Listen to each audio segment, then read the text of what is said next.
And ito din, nutrient solution.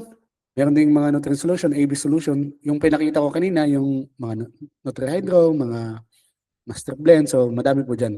Mga Yamasaki. Depende na lang po sa preference nyo at sa price, sa budget. So hindi mo na kailangan, kahit hindi ka na bumili nito actually, magka-cracky ka, kahit huwag ka nang bumili.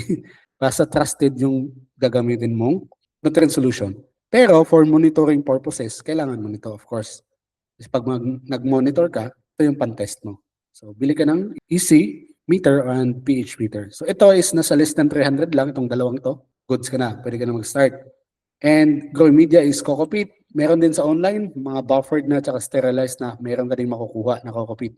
Or pwede kang bumili ng horticulture foams, rock wool, at saka yung clay balls kung gusto mong combine. So, yun po. Yun, depende pa din sa budget natin. No? And page up and down solution. Kaya na lang mamili kung anong mas mura sa market. But, yun, madami namang options doon na pwede nyong bilhin. Okay?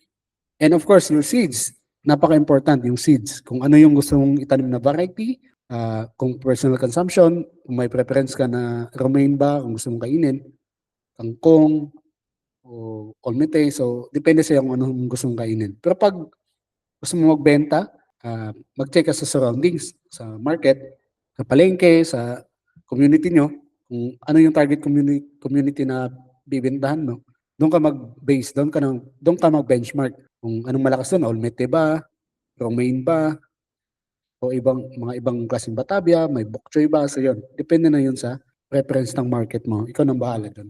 Basta yun lang, mag-benchmark ka lang kung anong maganda sa paligid, ano yung ginagamit, at ano yung mabenta. So yun lang po. At sa source ng seeds, again, piliin nyo yung tindahan na malakas ang benta kasi yung inventory nila is palaging bago.